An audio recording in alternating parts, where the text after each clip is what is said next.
So, good afternoon, everyone. So, today we'll be starting with the discussion week 6, sorry, for the biochemistry NPTEL course. And so, introducing myself, so I'm Rishabh and I'm a PhD scholar at IIT Kanpur. So, let's start with the discussion. Okay, so here are some of the statements that are given, and you have to identify which of them are true. Okay, so please let me know. Please read the statements carefully and let me know which are true. Then we'll discuss.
Okay, so ABC and GHI. We have got the first answer.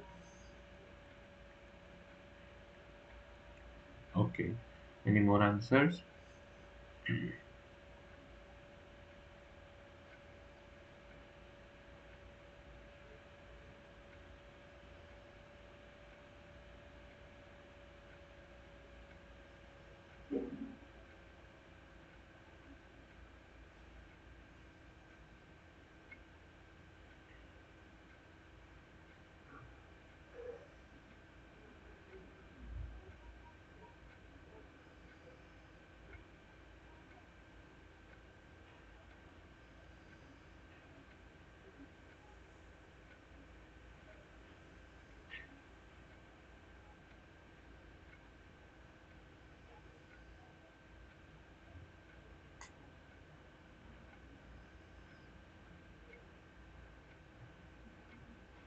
Okay, so let's discuss. The correct answer is B, C, D, E, G, and J. Okay, so now let's see the first statement. The standard conditions for a reaction are 25 degrees, 1 molar concentration of all species, and 1 Pascal pressure. Okay, so no, it is correct that the temperature that we use is room temperature, that is 25 degrees Celsius. The concentration of all species is 1 molar. Okay, but the pressure that we use that is standard is 1 atmosphere. Okay, not 1 Pascal. So this statement is false. Okay, now moving on to the second statement. Delta G naught prime for a reaction is the change in Gibbs free energy under the standard conditions and at pH 7. Yes, this is correct. So when we talk about delta G naught, that means in that case the pH is not considered. But when this prime is added to the delta G naught, that means at in that conditions pH is also added, and that must be neutral pH. Okay, so delta G naught prime is the Gibbs free energy change in under standard conditions and at pH 7. Okay, so this is the correct statement. Then C, enthalpy is closely related to the nature of the atoms and bonds present in a compound. Yes, this is correct, because the enthalpy is the energy that is actually help or in the formation of the bond. For example, this is a methane.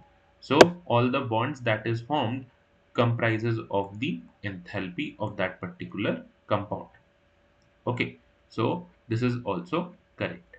Now moving on to the fourth statement, entropy is related to the disorder in the system. Yes, this is also correct. So entropy basically defines the disorderness of the system. Okay, so this is correct.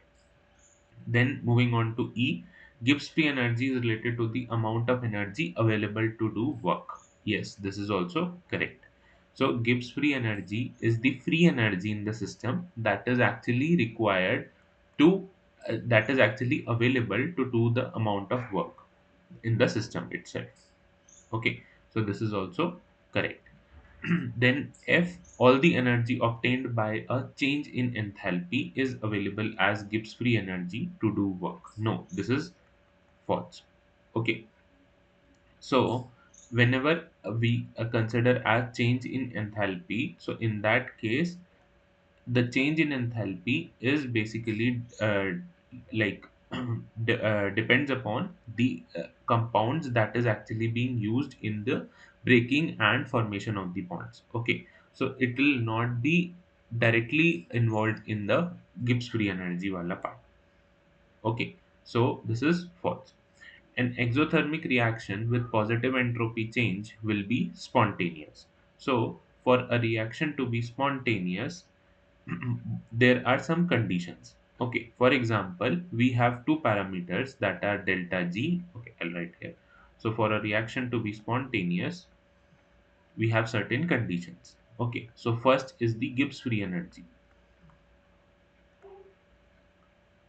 and the second is entropy. These two are the major considerations for a reaction to be spontaneous or not. Okay, so in terms of Gibbs free energy, if we see when delta G is negative, that means the reaction is spontaneous. And when delta G is positive, that means the reaction is non spontaneous.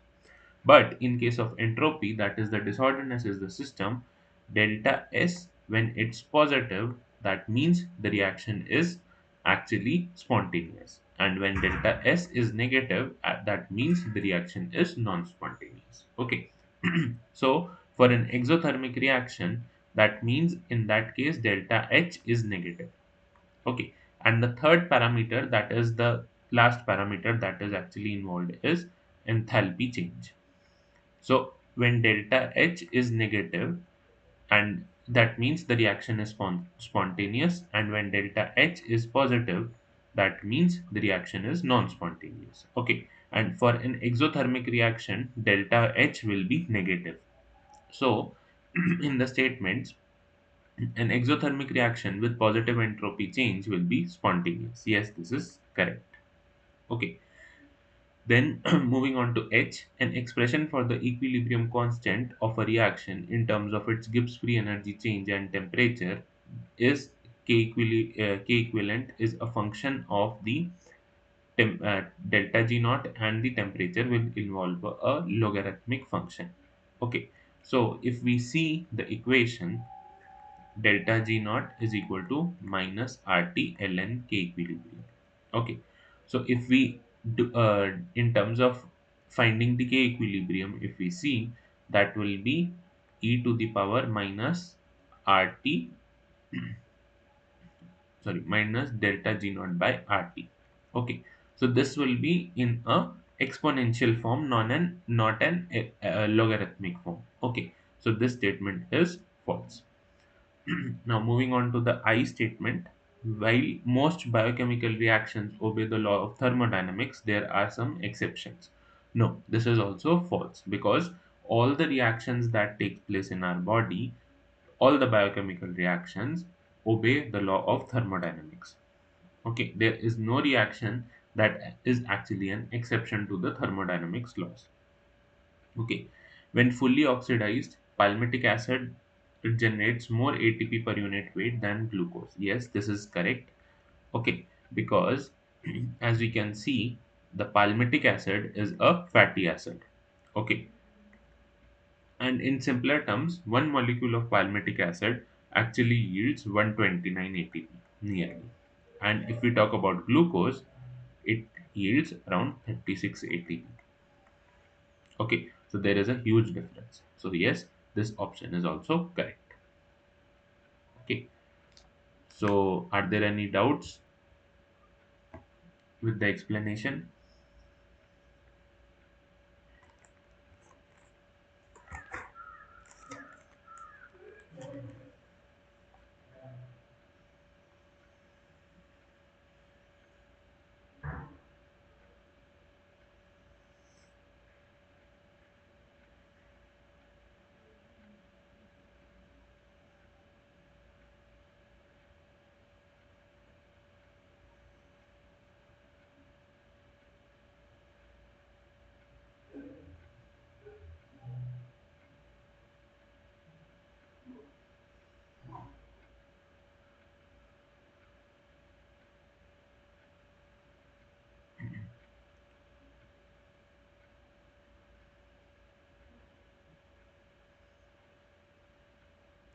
Okay, if not, then we'll move on to the next question. Which of the following factors contribute to the large and negative free energy change associated with the ATP hydrolysis? So, what can be the correct answer?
So, any answers, any guesses?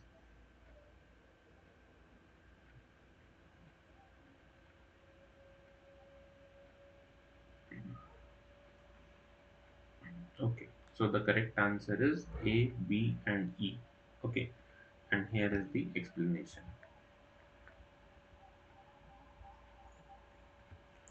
So, as we know that the ATP is having a ribose sugar, that in that adenine is actually added to the ribose sugar, adenosine, and it is attached with the three phosphate groups, and it is a energy currency of the cell. Okay, because the breakdown of the phosphate groups yield the energy that is actually being used for doing various cellular processes.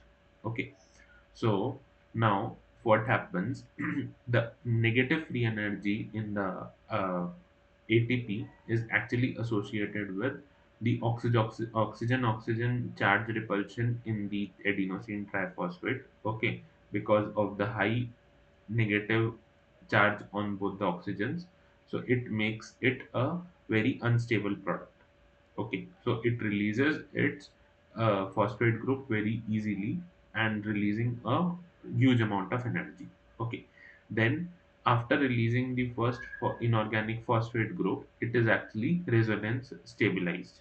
Okay, so this actually relieves the ATP molecule, because after releasing the first inorganic phosphate, it is actually more charge stable as compared to when a phosphate group is added to the ATP molecule. Okay, so the released inorganic phosphate group is also resonance stabilized. So this is also a stable molecule. Okay, and after some time, this actually is added to the ATP molecule again, forming a ADP molecule again, forming a ATP. Okay, so this is the case. Now, ketoenol tautomerization is in the released inorganic phosphate. So no, this is not the case, because in the inorganic phosphate there is no ketoenol tautomerization. Formation of a stable phosphodiester bond after the hydrolysis of adenosine triphosphate. No, the phosphodiester bond is actually like, it is not either disturbed, not broken or formed. So this is not the case. Okay, only the phosphate bond is phosphate anhydride bond actually broken. So there is no chance of breaking or formation of the phosphodiester bond. Deprotonation of adenine diphosphate after the hydrolysis of adenosine triphosphate. Yes. So actually deprotonation of the adenine diphosphate occurs like this. So this is the ionization after the after the removal of the phosphate group. So this also actually adds to the high free energy change in associated with the ATP hydrolysis. Then conversion of the ribose to in adenosine triphosphate into deoxyribose for use in DNA synthesis. No, this is not the case, because DNA synthesis is completely different process. Okay, and it is not actually related to the ATP hydrolysis. So this is also false. So the correct answer is option A, B, and option E. Okay. So are there any doubts in this question?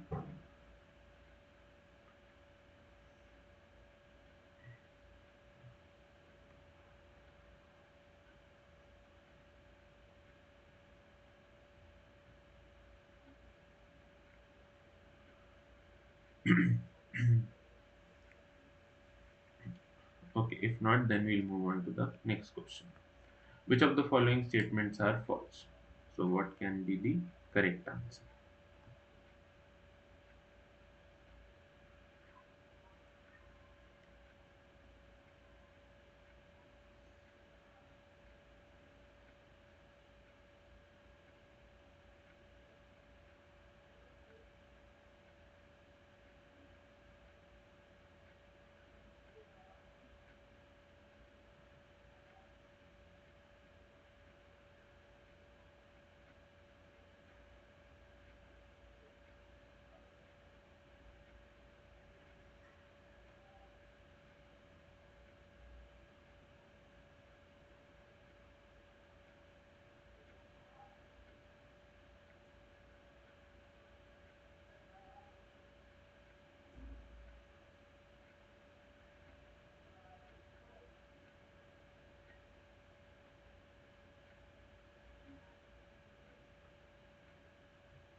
So the correct answer is B, C, and E. Okay, let's see the explanation one by one.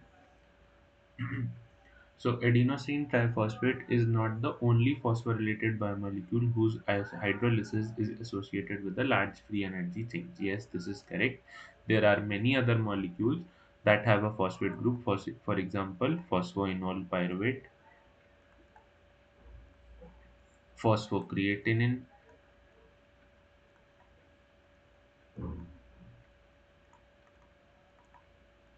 that is actually involved in muscle for yielding the energy. So there are many molecules that are associated with large free energy change. Okay, so this is correct. Now, the hydrolysis of a phosphoryl group in phosphoenol pyruvate proceeds with a small negative energy free energy change than the hydrolysis of adenosine triphosphate. Okay, so this is the phosphoenol pyruvate changing to pyruvate and releasing its phosphate group. Okay, so the energy change is minus 61.9 kilojoule per mole. But if we see for ATP, it is around minus 40 kilojoule per mole. Okay, so this is actually a large negative change in the free energy as compared to ATP. Okay, so this option is false. The compounds obtained along with the inorganic phosphate after the individual hydrolysis of phosphoenol pyruvate and phosphocreatinine are stabilized by ketoenol tautomerism. So, in case of phosphoenol pyruvate, the compound that is formed is pyruvate. Okay, but it is stabilized in the form of ketoenol tautomerization. But in case of the phosphocreatinine, the creatine is formed, and creatine is actually a resonance stabilized molecule, not in the form of ketoenol tautomerization. Okay, so this is false. So the, the phosphoenol pyruvate wala part is correct, but creatine is false. So this statement is also false. The compound obtained along with inorganic phosphate after the hydrolysis of 1,3-bisphosphoglycerate is stabilized by resonance. So yes, after the hydrolysis of 1,3-bisphosphoglycerate, 3-phosphoglycerate is formed, and this 3-phosphoglycerate is actually resonance stabilized to is actually resonance stabilized. Okay, so this is correct. This statement is correct. The free energy change associated with the hydrolysis of a thioester is greater than that associated with the hydrolysis of an oxygen ester due to the resonance stabilization in the former. Okay, so this is the case with the.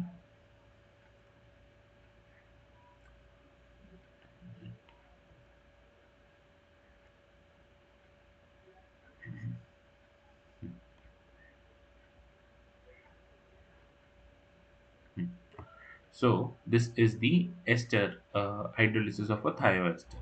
Okay, so once it's released, the acid is formed. Okay, so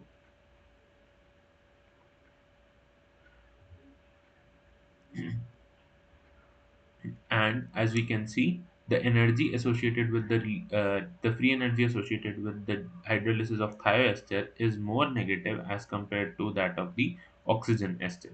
But the statement suggests that the free energy change associated with the hydrolysis of thioester is greater than the associated of hydrolysis of due to resonance stabilization in the former. No, the this is opposite, because in case of the oxygen ester, the resonance stabilization is there. That's why it is less negative as compared to the thioester one. Okay, so this is false.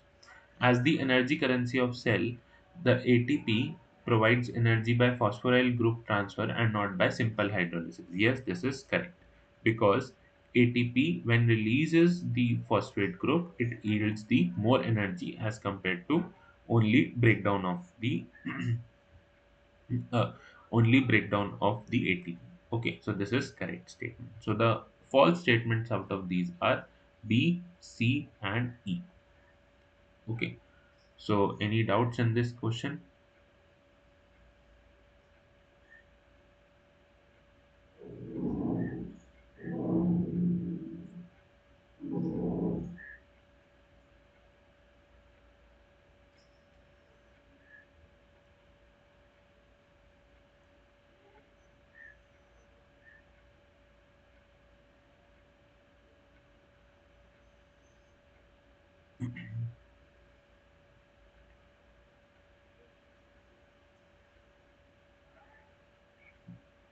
Okay, if not, then we'll move on to the next question. In many biochemistry laboratories, pH meters are frequently used to ensure that buffer preparations are at the correct pH. A common design element in pH meters is the use of two electrodes, a reference electrode, that is a column electrode, and an internal electrode, that is usually made of silver chloride. The reference electrode is dipped in an electrolyte of known pH solution, and the internal electrode is exposed to the sample being tested via glass membrane. So when pH probe is dipped into the sample, the potential difference between the internal electrode and reference electrode will change. So using the Nernst equation, we can relate this potential difference to the hydrogen ion concentration in the sample, and this relation is given by E reference minus E sample is equal to RT by Faraday constant and natural log hydrogen ion concentration, where R is the universal gas constant, T is temperature in Kelvin, and F is Faraday constant. If a buffer of pH 7 is to be made, what should be the absolute value of the potential difference in volts between the two electrodes be? So round off your answer to two decimal places per unit. When temperature is given as 25 degrees, reference potential is 0.25, R is given as 8.314, and Faraday constant is 96500, and ln 10, that is natural logarithm 10, is equal to 2.303. So please calculate the difference in the potential, that is E reference minus E sample.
Okay, so the correct answer is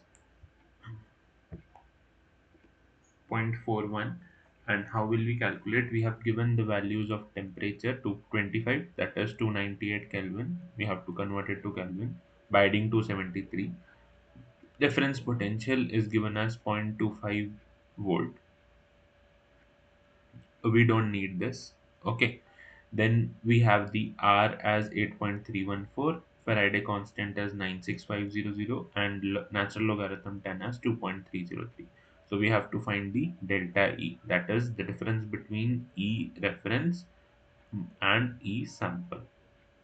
Okay, now R value is 8.314, T is 298, Faraday constant is 96500.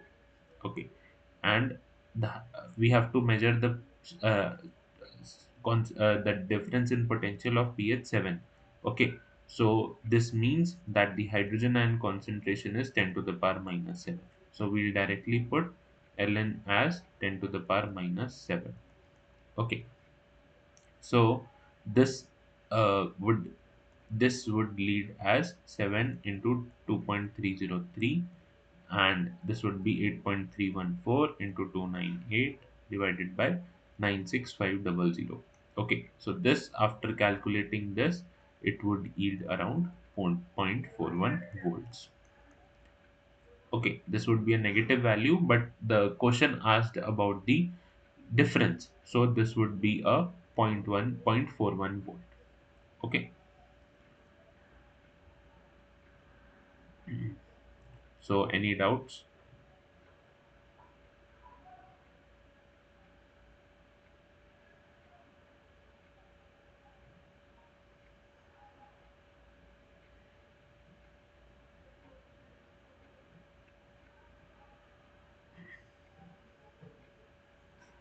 If not, then we'll move on to the next question. Which of the following statements regarding Roseman fold are true? So, what can be the correct answer?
Okay, so the correct answer is A, D, and F.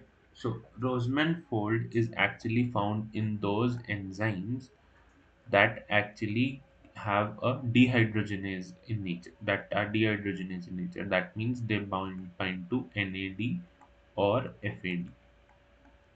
Okay, so this is a characteristic fold that was used for the by the dehydrogenases for attachment of NAD or FAD. Okay, so it is a conserved protein domain. Yes. Functionally, it is a FAD binding domain. No, it's either FAD or NAD binding domain. Okay, it is found in most oxidases. No, it is found in dehydrogenases, not oxidases. It was first found in an enzyme that catalyzes the conversion of between pyruvate and lactate. Yes. So the enzyme name is lactate dehydrogenase.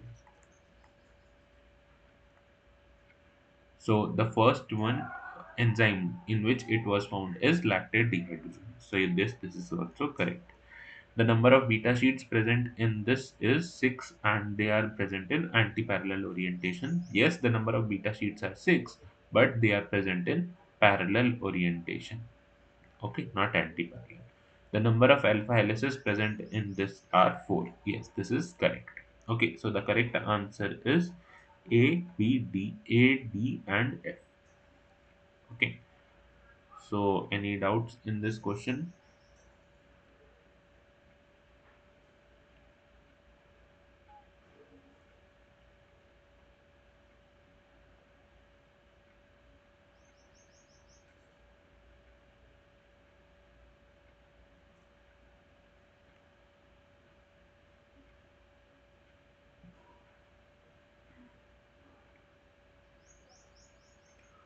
Okay, if not, then we'll move on to the next question.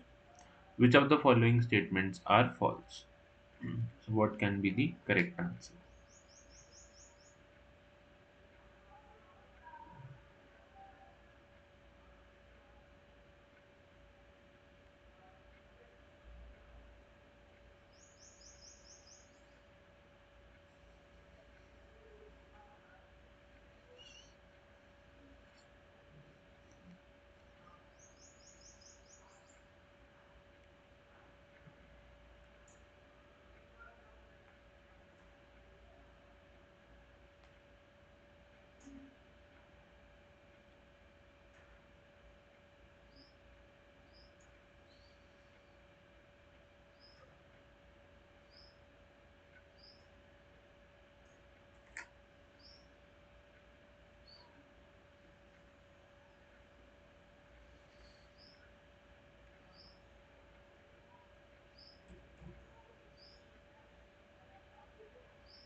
Okay, so the correct answer is B and E. That means these statements are false. Okay, so transducer convert energy from one form to another. Yes, this is correct. So transducers are basically molecules that convert one form of the energy to another. In conjugate redox pair, both the species have the same oxidation state. No, this is not correct, because if one of the species has oxidation of state of +2, then the other must also have some oxidation state that might not be +2. Okay, so this is false. The others can be either 0 or in negative. That's then only it will form a redox pair. Otherwise it will not form a redox pair. Okay. Although carbon is almost always tetravalent, it can exist in a variety of oxidation states. Yes, this is correct. Ranging from -4 to +4. This is the range of oxidation states of carbon. Okay. In the last class, we have discussed this. In the cell, most electrons transfers involve two reducing equivalents. Yes, this is correct. The free energy change associated with electron flow is a logarithmic function of the difference in reduction potentials of the electron donor and acceptor. No, this is false, because if we see the formula for delta G in relation to the electrode potential, so that is minus NF delta E. Okay, so N is the number of electrons involved, F is the Faraday constant, and E is the reduction potential. So this is not a logarithmic function. Okay, so this is also false. NAD contains a phosphodiester bond as well as a glycosidic bond. Yes, this is correct, because NAD is nicotinamide adenine dinucleotide phosphate. So adenine is present in the form of adenosine. So it has a phosphodiester bond also, as well as a glycosidic bond also. Okay, so any doubts in this question?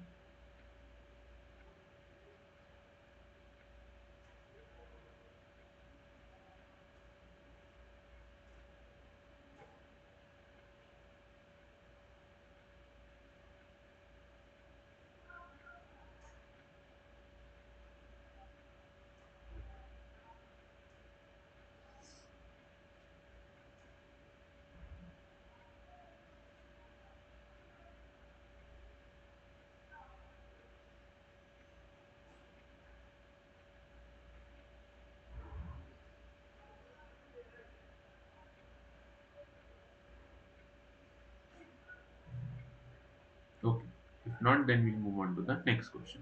Which of the following is not a major fate of glucose in the cell? So what can be the correct answer?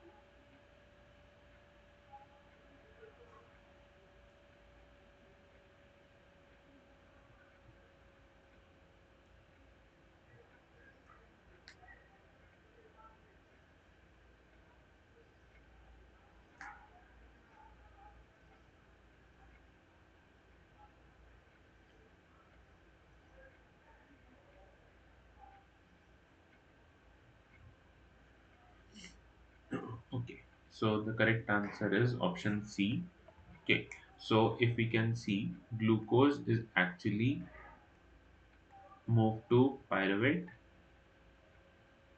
via glycolysis, then either to glycogen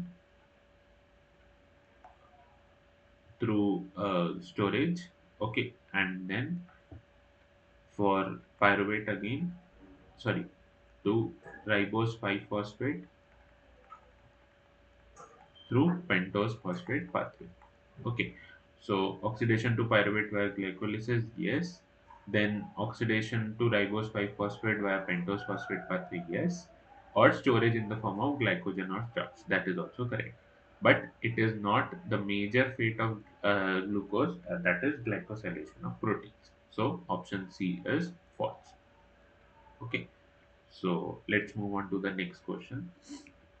Which of the following statements are true? So what can be the correct answer?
Okay, so the correct answer is A and D.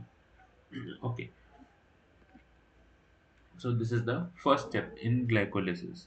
Okay, so this is the activation of activation of glucose in terms of glucose 6 phosphate. Okay, so this is phosphorylation of glucose. Then what happens at the sixth position? A phosphate group is added with the help of ATP. Okay, and the enzyme involved is hexokinase. The delta G naught for the reaction is minus 16.7 kilojoule per mole. Okay, so let's see the options. The first step in glycolysis is the activation of glucose by phosphorylation. Yes, this is correct. The first step is glycolysis is catalyzed by the enzyme glucose phosphatase. No. So whenever when the breakdown happens, so enzyme will be involved in releasing the phosphate group from the any molecule. Okay, so that's why this is not involved. If any phosphate is actually added to a compound, then an enzyme called as kinase will be actually involved in that case. Okay, in the first step, glucose is converted to glucose 1 phosphate. No, it is converted to glucose 6 phosphate. In the cell, ATP and ADP actually exist in the complex with magnesium ion. Yes, this is correct. Okay, so the correct options are option A and option D. Okay, so any doubts in this question?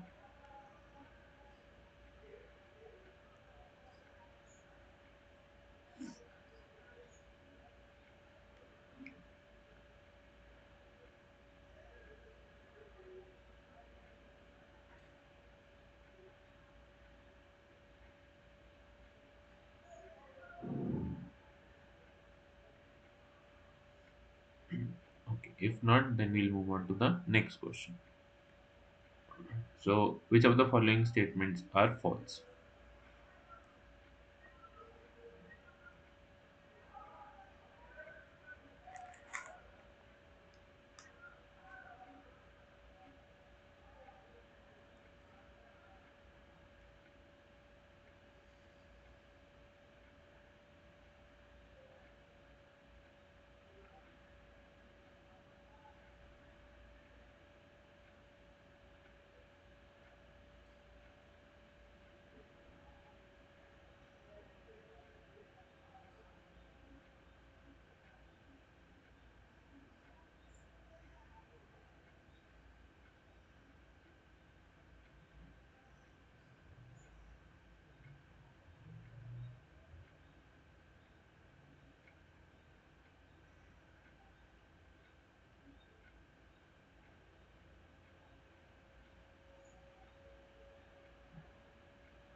Okay, so the correct answer is A, C, and D.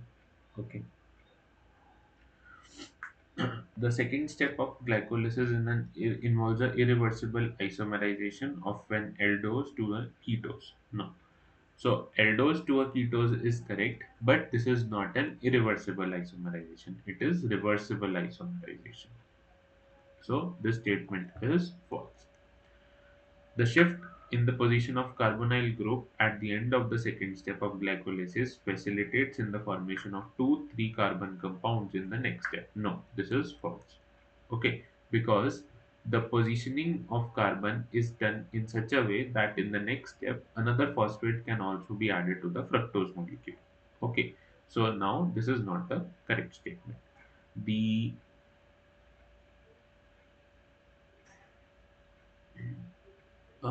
the NADOL intermediate formed during the second step of glycolysis has a trans configuration. Okay, so this is a not a correct option. Okay, the mechanism employed by phosphohexokinase isomerase involves phosphoryl group transfer. So this is actually transfer of a phosphate group to the fructose 6 phosphate. Okay, so this is not a phosphoryl group transfer. This is actually a isomerization where the carbonyl group is actually being isomerized to form the aldehyde group is actually changed to a ketone group. Okay, so this is also false. The phosphorylation of fructose 1 phosphate to fructose 1,6 phosphate is the first committed step of glycolysis. Yes. So because this is the first irreversible step in a glycolysis reaction, so that's why this this actually gives the fructose 1,6 biphosphate a chance that any molecule that enters glycolysis will not be able to leave glycolysis now. Phosphofructokinase 1 is a rate limiting enzyme in glycolysis. Yes, this is correct. Okay, so this is the phosphofructokinase 1 reaction in which fructose 6 phosphate is actually converted to fructose 1,6 biphosphate, and this is a committed step in glycolysis because this is the first irreversible step in glycolysis. Okay, after formation of fructose 1,6 biphosphate, it is destined to form pyruvate, but it will not go back. Okay, so any doubts in this question?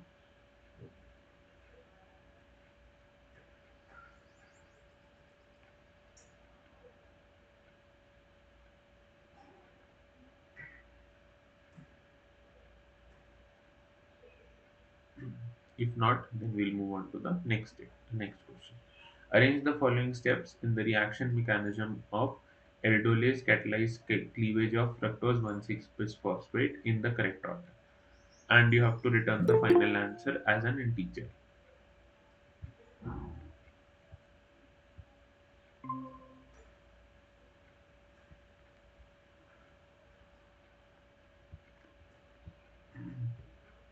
So these are the options given, and you have to rearrange this in the form of an number stating the steps. Okay, so what can be the correct answer?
Okay, so the correct answer is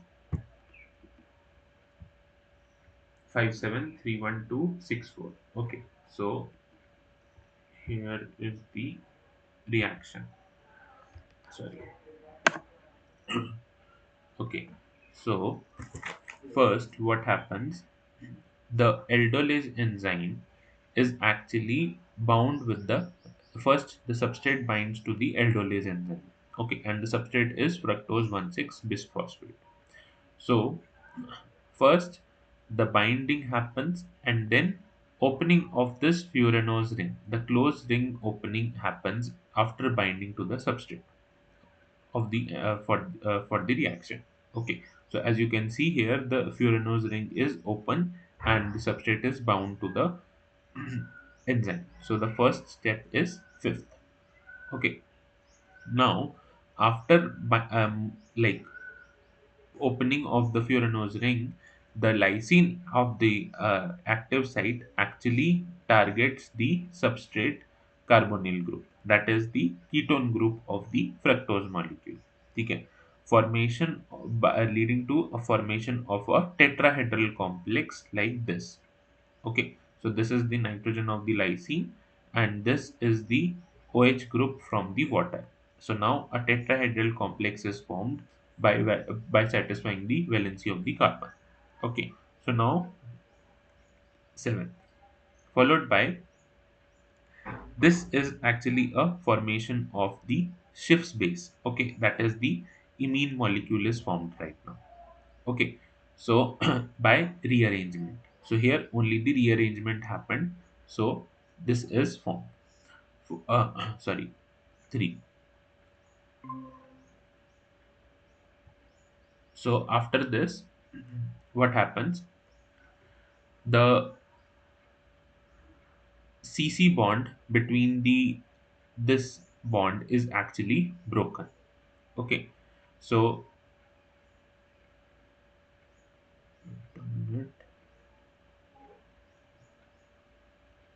yes.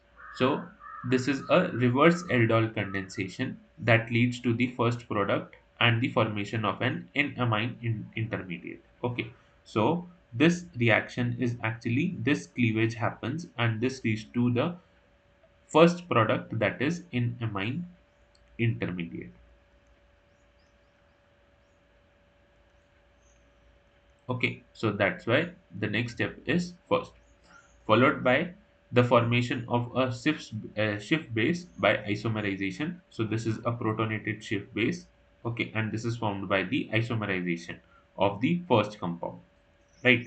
So now this is 2, followed by the sixth. That is now the Schiff's base is actually hydrolyzed, and the second product is released right now. Okay.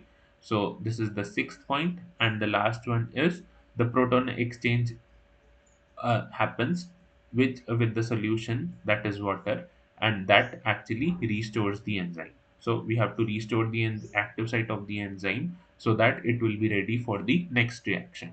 Okay, so this is how the reaction mechanism happens for the conversion of fructose 1,6 biphosphate to glyceraldehyde 3 phosphate and the dihydroxyacetone phosphate.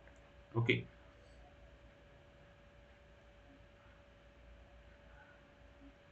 so any doubts in this question?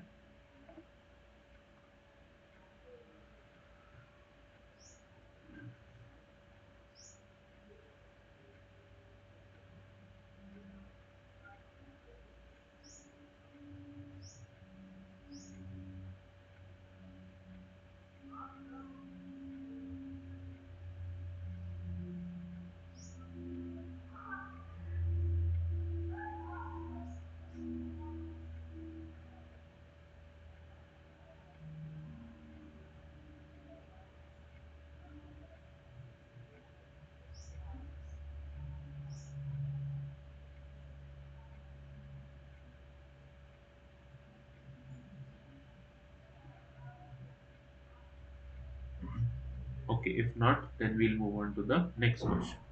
Using the information given below for the equilibrium constants determined at 25 degrees, calculate the standard free energy change of the hydrolysis of ATP. So what can be the correct answer?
Okay, so the correct answer is option number B, it would be. Okay, not C. So how? Let's see. So if from the equilibrium constants, if we have to calculate the delta G, so that means it is minus RT ln K equilibrium. Okay, and this K equilibrium is for the whole reaction. Now, from the given values, we can see that this glucose 6 phosphate is actually releasing the inorganic phosphate, and here, when ATP is directly reacting with glucose, it yields ATP plus glucose 6 phosphate. But we have to calculate the delta G for the reaction, that is this. Okay, so we have to remove all the other components from the reaction. So in that case, what we'll do, we'll simply add both the reactions. Okay, so after adding, this glucose molecule will be cut out from the reaction, and this glucose 6 phosphate will also be cut out. So now the leftover will be ADP and PI. Okay, so this is the leftover reaction, and the delta G we have to calculate for this reaction only. Okay, and if we add both the reactions, so in this case, the K equilibrium for the reaction becomes K equilibrium prime for the first reaction multiplied by K equilibrium prime for the second reaction. Okay, so this is the product of the both the reactions. So now in this case, the K equilibrium becomes final K equilibrium 890 into 270. Okay, now this final value we'll put in this formula. So now this becomes, so R value is 8.314 joule per mole. Then we have at 25 degrees it is written, so it will be 298 Kelvin. Okay, so this is 298, and this will be natural logarithm of 890 into 270. Okay, so this comes out to be minus 31 kilojoule per mole. Okay, so the correct answer is option number B. So is the explanation clear?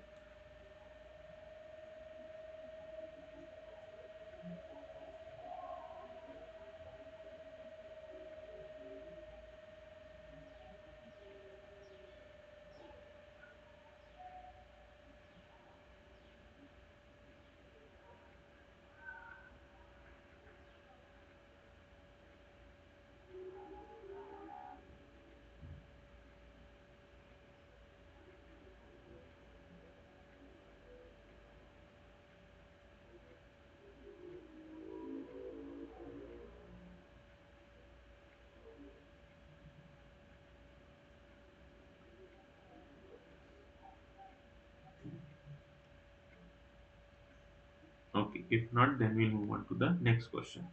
Which of the following statements are true? So, what can be the correct answer?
Okay, so the correct answer is B and C. Okay, so let's see the statements. FAD is capable of accepting two electrons, but it can only release both these electrons together. No, this is not the case. FAD can accept two electrons, that is fine. Okay, but it can release either of the electrons.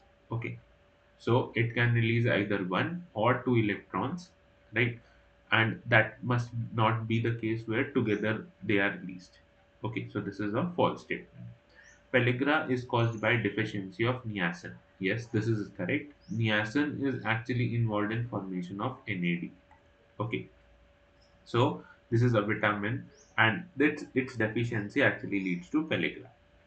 Once fructose 1,6 biphosphate is formed, it is committed to form pyruvate. Yes, this is correct because the first single step reaction in glycolysis is the formation of fructose 1,6 biphosphate. Okay, so once fructose 1,6 biphosphate is formed, it is actually a commitment for the compound to form pyruvate through glycolysis. Okay, so this is also correct. Delta G naught prime for any reaction is defined for standard conditions of temperature 230 to 73 Kelvin or and 1 molar concentration. No. So this is for 298 Kelvin, that is room temperature, 1 molar concentration, 1 atmosphere pressure, and pH is 7 in that case because here prime is also there. Okay, so this is the exact conditions at which delta G naught prime is defined. Okay, so this statement is also false. ATP can never provide energy by direct hydrolysis. So yes, this is correct because the phosphoryl group transfer is the actual method through which ATP actually provides the energy. Okay, so the correct answers are option B and option C. Okay, so any doubts in this question?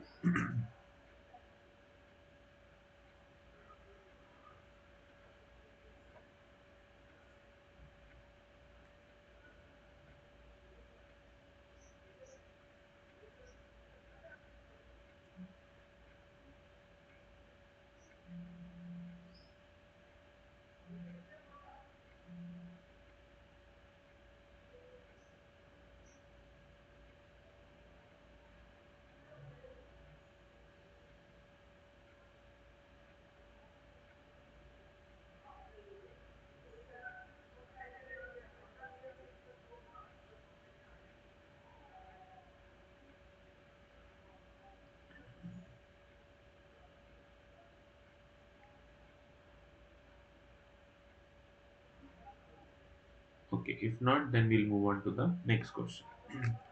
So here you are given with the standard reduction potentials of different compounds, okay, rather than metals. Okay, so you have to state and write in the decreasing order of their reducing power. Okay, so what can be the correct answer?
Okay, so here the correct answer is option B.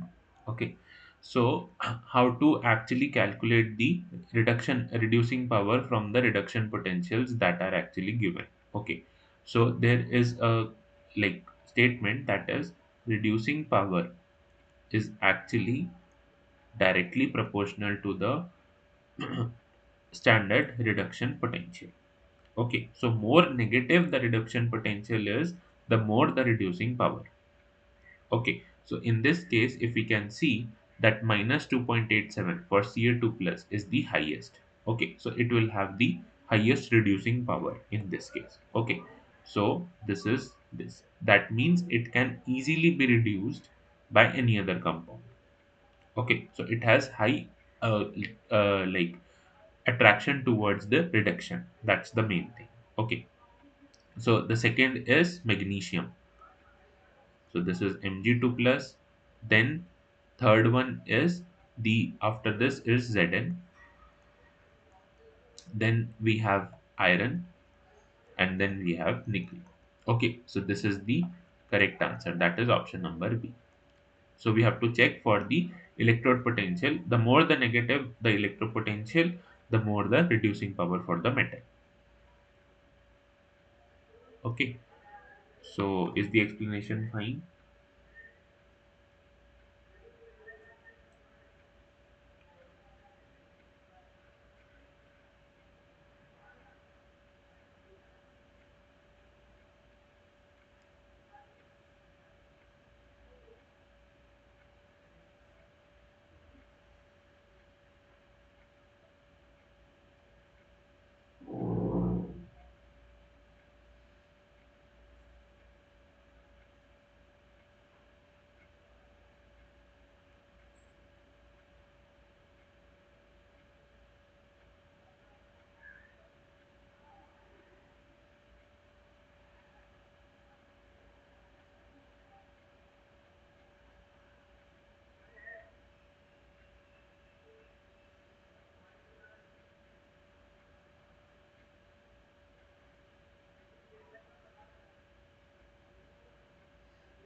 Okay, if no doubts, then we will move on to the next question.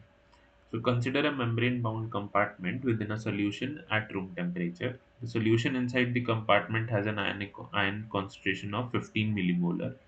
The solution outside the compartment has an ion concentration of 150 millimolar. Assume that only this ion can pass through the membrane and that the system is at equilibrium. Select the true statements among the following. So what can be the correct answer?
Okay, so the correct answer is option A and D. Okay, and how will we solve it? We'll be using the Nernst equation here. So, what is the Nernst equation? It states that the reduction potential or the potential of the cell is given by RT and F Ln, that is ion concentration outside, and divided by the ion concentration inside. Okay, so here we have two variables N, okay, and E. So we don't know both, but we know the other things. So now first we'll see what are the things. So R is 298, sorry, T is 298, R is 8.314. Okay, these are the standard conditions, and we don't know. Faraday constant is 96500. Now the outside concentration is we have 150 millimolar, so 150 millimolar, and inside is 15 millimolar. One, okay, so if we solve this, this comes out to be 10. So now the final equation becomes 0.314 into 2.303. Okay, so now if we calculate this, this comes out to be 0.059 by n. Okay, so if we keep here plus 1, then E becomes 0.059 when n is equal to plus 1, and when n is equal to plus 2, then E would be half. That means 0.0299. Okay, so that's why both A and D are correct.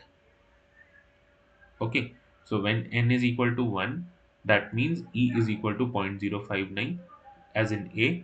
When n is equal to 2, then E is equal to 0.0299. Okay, so is the explanation fine? Any doubts in the explanation?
Okay, if no doubts, then we'll move on to the next question.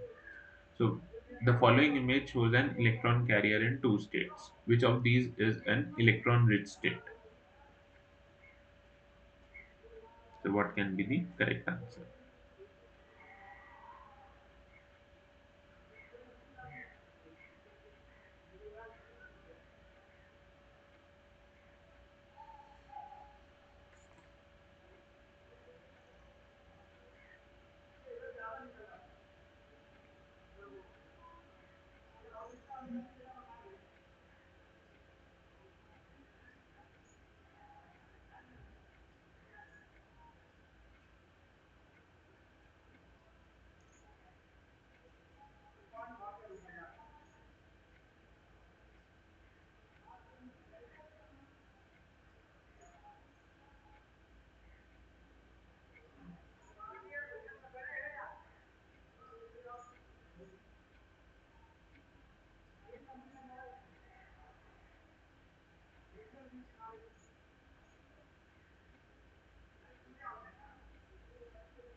So the correct answer is option B.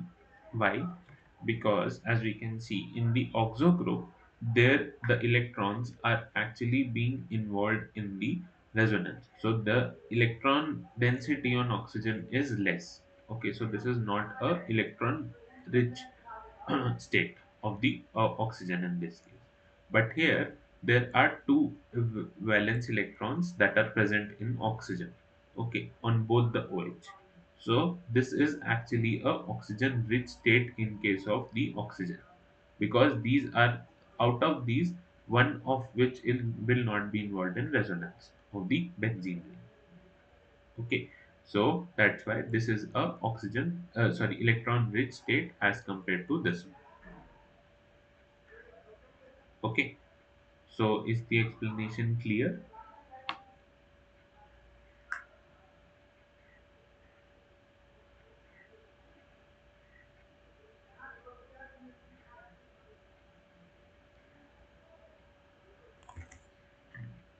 Okay, if no doubts, then we'll move on to the next question. Which of the following molecules cannot be channeled from the glycolytic pathway to the pentose phosphate pathway? So this would be pentose phosphate pathway. Okay, so what can be the correct answer?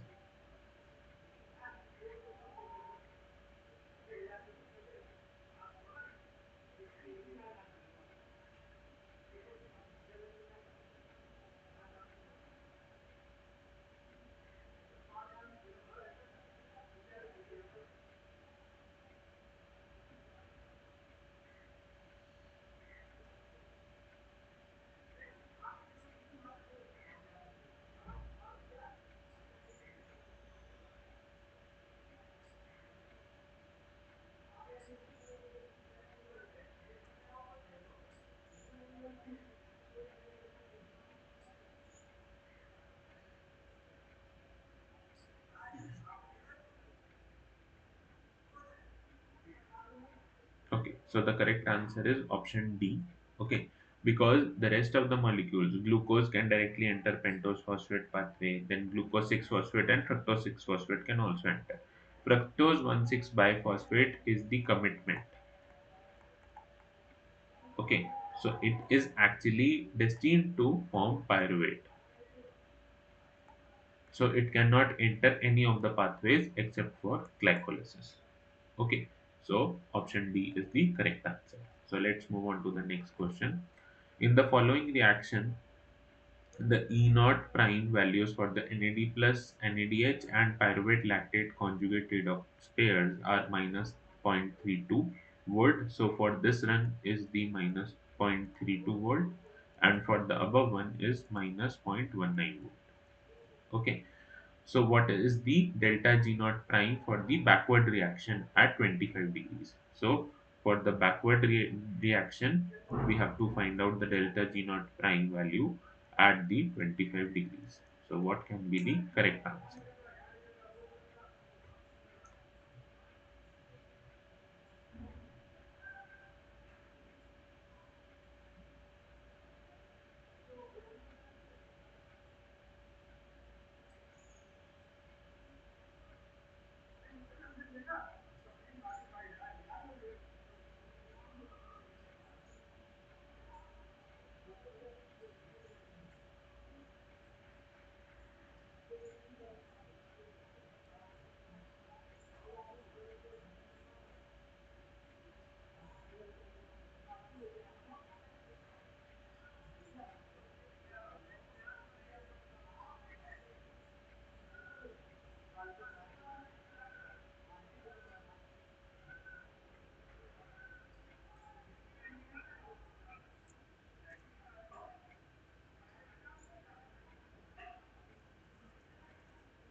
So the correct answer is option D.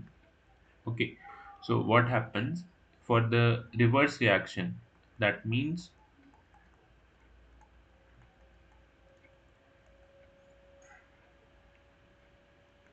this is the reverse reaction. Okay. So if we have to calculate for the reverse reaction, this would be the other side. So this would be plus 0.19 volt. Okay. Now if we calculate the electrode potential, so that would actually be E cathode minus E anode. Okay. So anode means where the reduction happens. Okay. And cathode means where the oxidation happens. So here the oxidation, sorry, cathode means where the reduction happens and anode means where the oxidation happens. Okay. So here the reduction is happening for NAD plus because it is converting to NADH. Okay. So this would be minus 32 volt. And for this it would be minus 0.19 volt because this is acting as an anode where oxidation is happening. Okay. So now this turns out to be 0.12 volt after calculation. So if we have to calculate the delta G naught prime, this is equal to NF delta E naught prime. Okay. So we have calculated the delta E naught prime for the reaction. Two electrons are involved because here two electrons are involved. This is the Faraday constant and here it would be 0.12. That would be so minus 0.12. So this would yield around 25 kilojoule per mole. Okay, so hence the correct answer would be option number D. So any doubts in this question?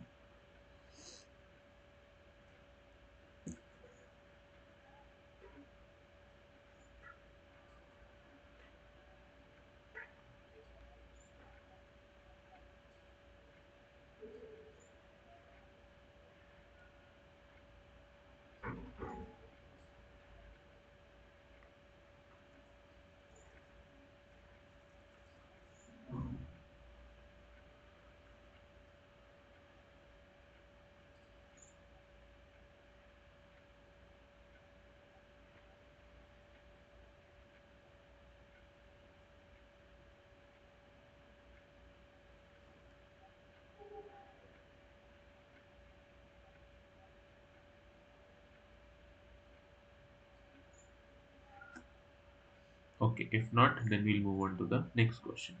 Which of the following is or are false? So what can be the correct answer?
Okay, so the correct answer is option B and C.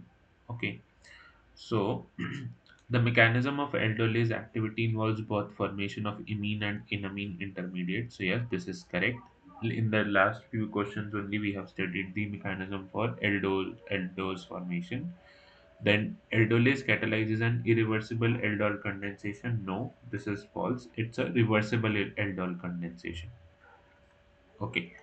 Thioesters have a larger free energy change than oxygen esters on hydrolysis because the products released from the thioester hydrolysis are more stable than the ones from oxygen ester hydrolysis. No, this is false. In the last few questions, we have discussed that oxygen ester hydrolysis actually yield products that are resonance stabilized. So this is false rather than the thioesters. NAD and NADP are freely diffusible while FAD and FMN are tightly bound. Yes, this is correct. Okay, so the false statements are option B and option C. So the correct answer is option B and C. Okay, so any doubts in the explanation?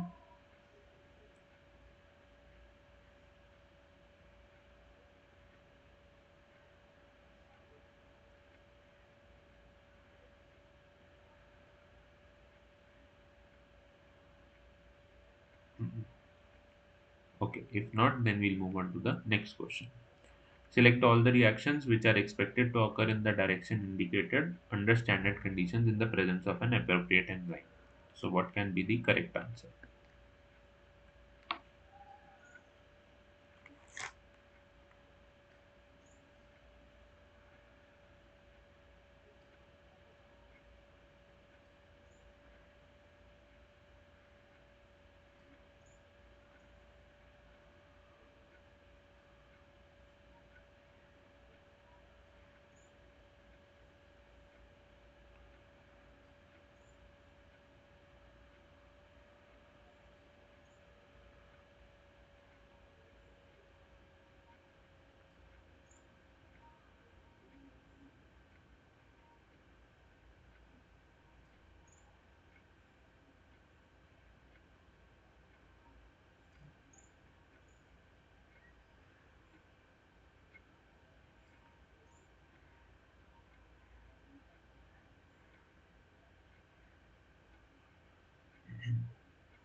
Okay, so the correct answer is option B and D. So, let's see the statements.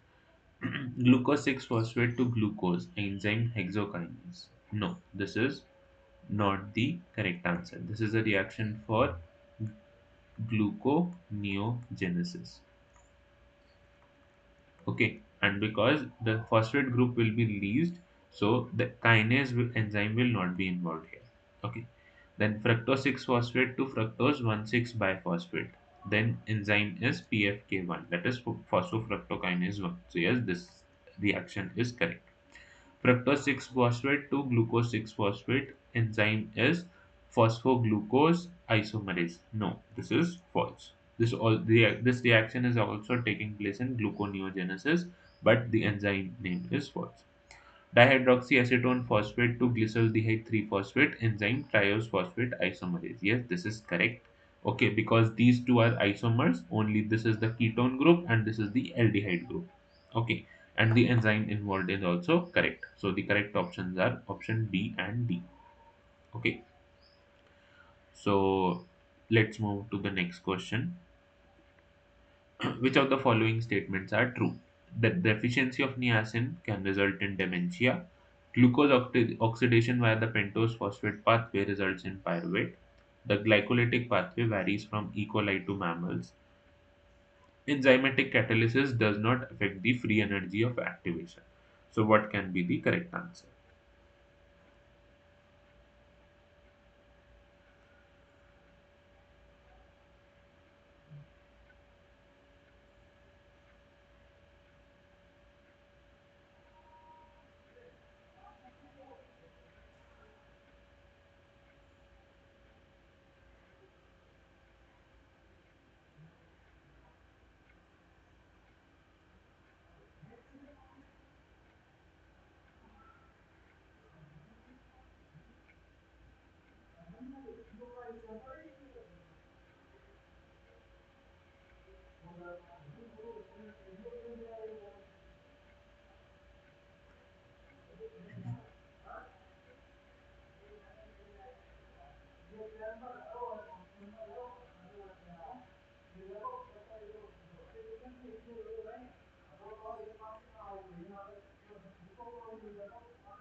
So, the correct answer is option A and D.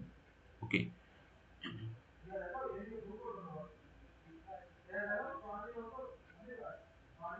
no, only D is correct. Okay, the deficiency of niacin actually leads to pellagra, not dementia.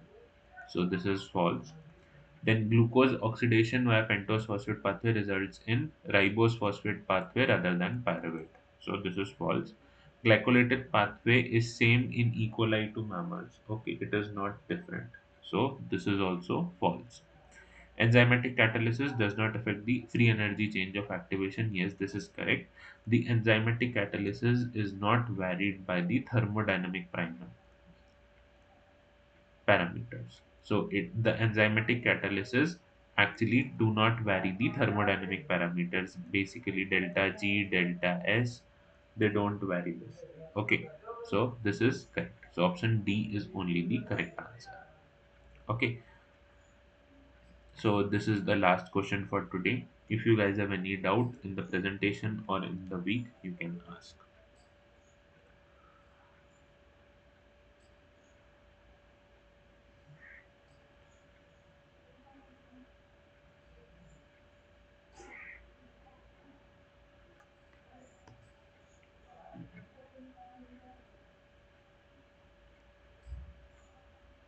Okay, if no doubts, then we'll close the session for today. Thank you guys for joining in. Let's see you next week.